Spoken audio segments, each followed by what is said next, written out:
On June 23rd, 2020, the 1.16 Nether update came to Minecraft, being the first ever major update to the entire Nether dimension. With everybody being at home due to the COVID-19 pandemic, Minecraft experienced a massive resurgence in popularity.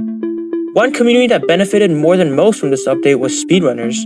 With the new mechanic of piglin trading, players were able to obtain a wide range of items for the small price of a few gold ingots. The biggest one of these items, and the only one that speedrunners cared about at the beginning, was of course, the Ender Pearls.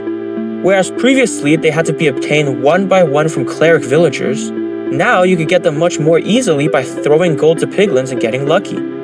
Although this provided a much faster way of obtaining Ender Pearls, it only made Minecraft speedrunners all the more RNG dependent, as there was a less than 5% chance for a piglin to give you a pearl trade, and the amount of trade varied from 4 to 8. Immediately, runners came up with a strategy to optimize piglin trading for fast times. You would spawn next to a village, get food for the run and a bunch of beds for the dragon fight, and kill the iron golem for a bucket. Enter the Nether, and hope that you spawn next to a fortress. With the 1.16 update came Nether gold ore, which you can find randomly generating and will give you a few nuggets every time you broke one. The strategy was to mine them with your stone pickaxe, and trade a few gold ingots to piglins to hopefully get lucky with Ender Pearls. In the vast majority of cases where you didn't, you could just reset the run. As you can probably guess, this process is extremely dull and gets boring after about 6 or 7 minutes. Still though, the amount of time is saved, paired with the low skill, high RNG aspect of the strategy, made Minecraft stand out amongst other speed games. Pair this with Dream getting millions and millions of views on his speedrun videos, and Minecraft suddenly found itself as the single most speedrun game ever at the time in late 2020. Still, even amongst all the chaos, cheating, and randomness of the game, a group of runners were able to rise to the top. And the result of that was a mad dash to get the world record as low as possible that would not be seen before or after ever again. On July 3rd, 1.16 officially became the fastest version, as Nice Twice achieved the world record time of 21 minutes and 8 seconds.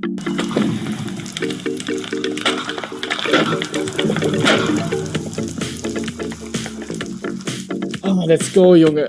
Oh mein Gott. 21:08, Alter. Notably, he entered the end very fast at only 16 minutes. However, the end fight took very long. It's important to note that at the time, the one cycle was a very new strategy, and outside of set seed runs, it wasn't uncommon to not know it yet. This run would be improved to under 20 minutes a month later by a player whose name will not be mentioned.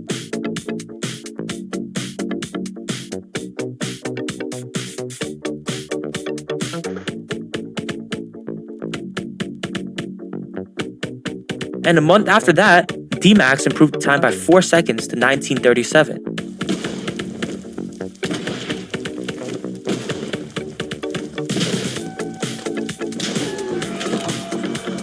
No.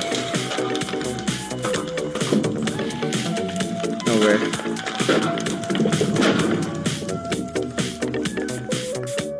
No way, I need to retime it. Fuck. Guys, we stopped the run multiple times. However, he wasn't quite satisfied enough with his time, and 10 days later, D-Max would complete a run that would change 1.16 speedrunning forever.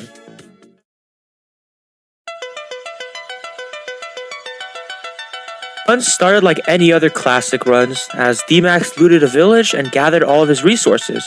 Notably, he spent a pretty egregious amount of time looking for a lava pool, causing him to enter the Nether at just under 6 minutes, which was slow even for 2020 standards. However, he did spawn next to a fortress, although he did spend around a minute navigating out of the bad part.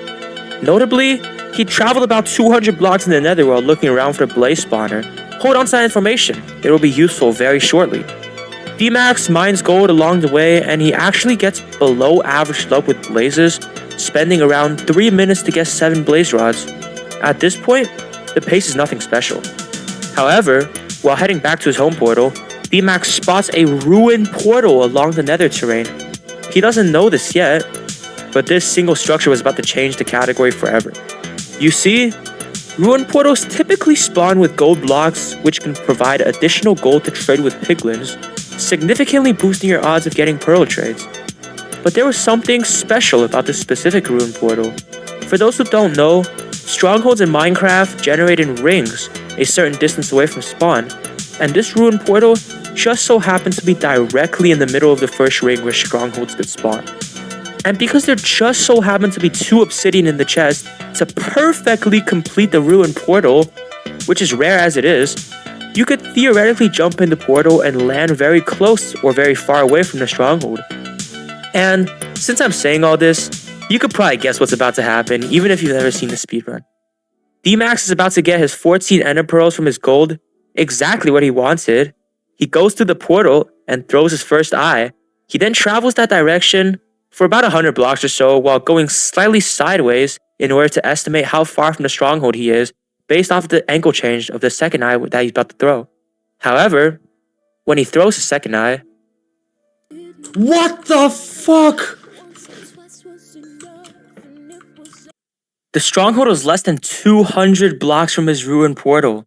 And this sequence of events is so unlikely that something like this has no business happening today, even with 50 times better resetting, let alone 5 years ago.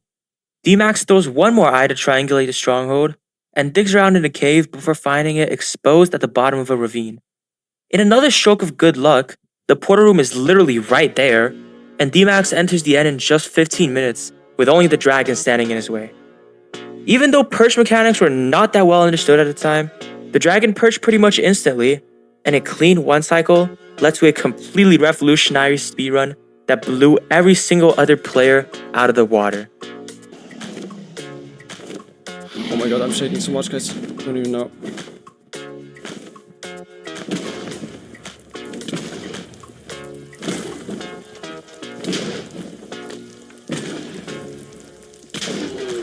Oh no. No fucking way. I did not just do that. No.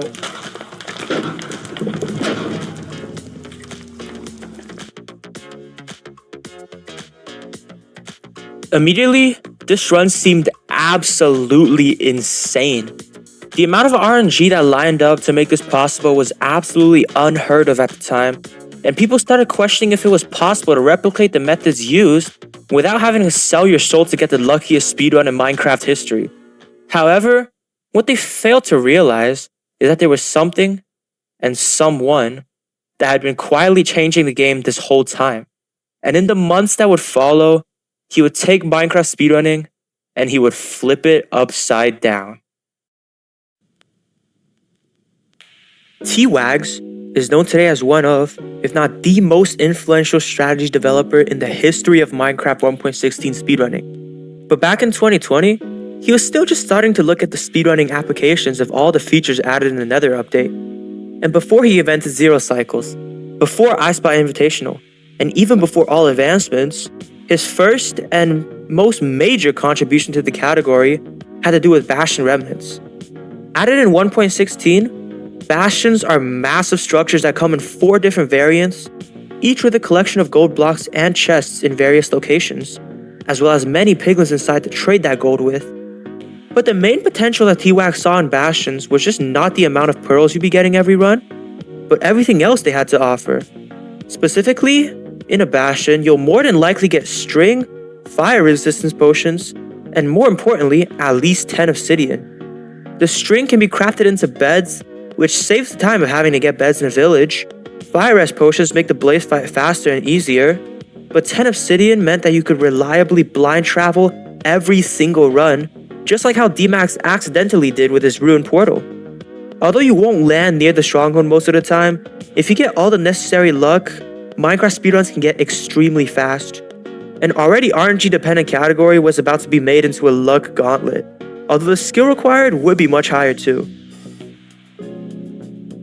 On July 15th, T-Wags would upload his first proof of concept, showing ways to loot every Bastion type in 4 minutes.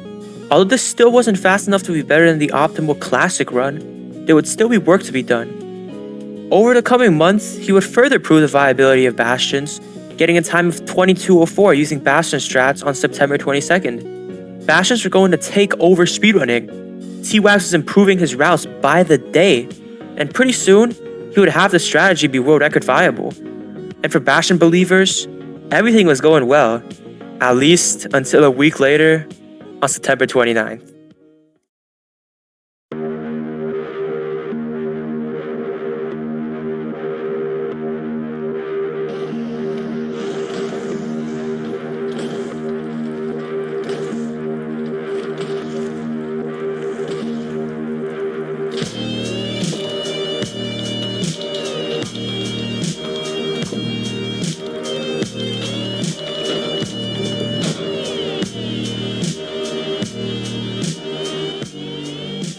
Two minutes and 30 seconds is the largest world record time cut in the history of 1.16 random seed glitchless, and it was done with no Bastion, no blind travel, just good old-fashioned classic strats.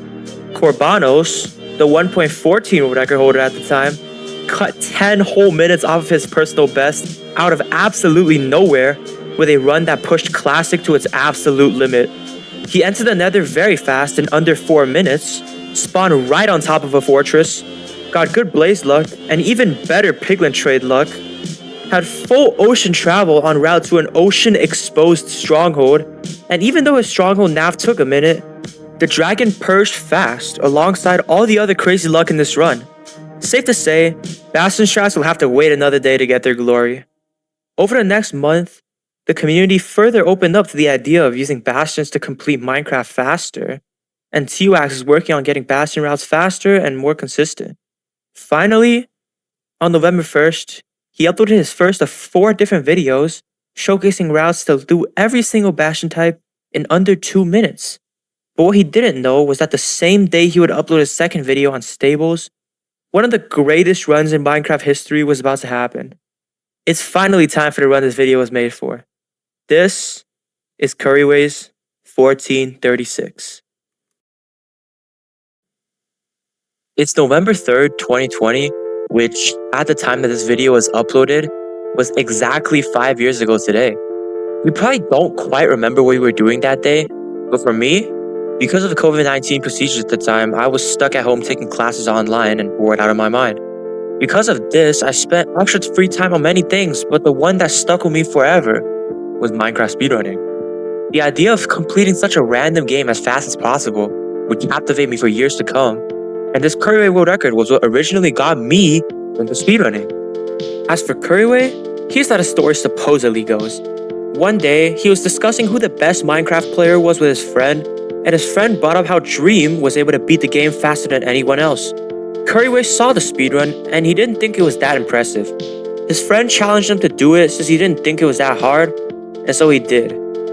2 weeks before his 1.16 run, Curryway has set the 1.14 world record as well, with a 2045 run that would end up being the last 1.14 world record before the 20-minute barrier would be broken. That fateful day, however, Curryway was about to generate his 8,455th 1.16 world, and in the next 15 minutes, Minecraft speedrunning would be changed forever. The run starts with the village spawn, just like every single other run ever at that time. Curryway, still in the mindset of playing classic, will grab every single bed from this village. The blacksmith gives him 4 iron and 7 obsidian, which is lucky, but unfortunately he is 1 obsidian short of being able to complete a nether portal with the 2 lava and the blacksmith. At this point, most runners would make a bucket with the iron and just skip the golem, but Curryway makes the play of crafting an iron pickaxe instead. Little does he know, this would prove to be the best play he could have ever made. He spends a little more time gathering all the resources in the village, killing the golem, and grabbing the rest of his beds before heading off to the desert to look for a lava pool. Unfortunately, this is by far the biggest time loss of the run, as he has to spend 2 whole minutes looking for a lava pool. Also, that ends well though, and at 4.5 minutes, Curryway builds his portal and enters the Nether 20 seconds later. Upon entering the Nether, he immediately spots a Bastion close by, but no fortress yet. Since Curryway has an iron pickaxe, he mines gold ore to make boots, and then heads towards the Bastion, which upon close inspection, is the bridge variant. Note that T-Wags wouldn't post his 2-minute bridge Bastion route until later that same day, meaning Curryway needed to improvise a little since there wasn't a route for him to use yet.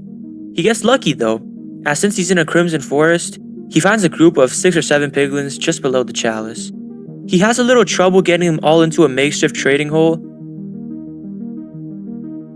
and he even almost dies to a hoglin, but everything works out and he's able to get trading. By 8 minutes, Curryway has over a stack of ender pearls and more than enough obsidian to blind travel, so he's ready to leave the Bastion. At the time, there wasn't an easy way to find the fortress, but speedrunners did know that only one structure could generate at a time in a given quadrant of the Nether. So Curryway goes to another quadrant to find the fortress, and he immediately sees it after throwing just one ender pearl. He's in the fortress at around 8.5 minutes, which happens to be in a soul sand valley.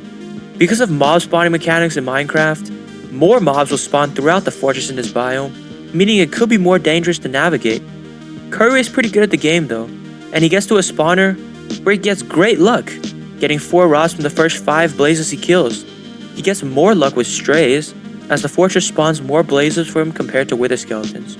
He deals with the wither skeletons nicely, and kills a few more blazes to get to 6 rods, before building a portal to exit the Nether right in the stronghold ring at just under 11 minutes. If he gets lucky with a very close blind travel, this run has potential to be very fast. Curryway spawns below an ocean, and upon swimming up, he throws an eye and marks down the angle. He hugs the shore of the ocean for a bit, and then throws a second eye, which turns sharply to the left, signaling that he did in fact hit the blind, and the stronghold is very close by. After boating to the part of the shore the eye pointed to, his third eye goes straight down, and he uses a new strategy where he digs down at the 4-4 chunk coordinates in order to land right in the center of the starter staircase.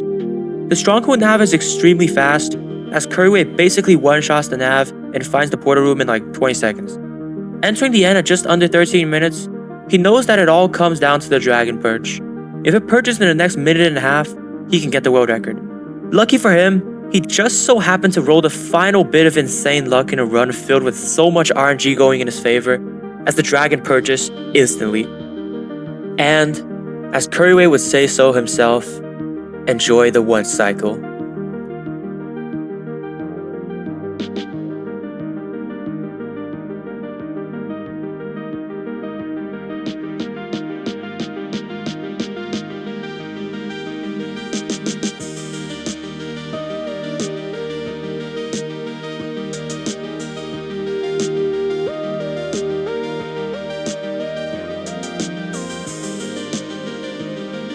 This world record would stand for just about 3 months, which is the longest standing world record in the category at the time, and every single world record to come after it would use Bastions, as the strategy would propel 1.16 speedrunning to a point that nobody from 2020 would have ever seen coming.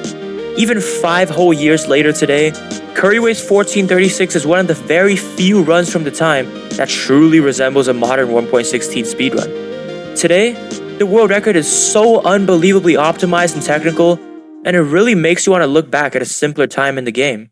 Before calculators, before reset macros, and before all modern strategies, Curryway pulled off a run that'll never be forgotten. And as always, thanks for watching.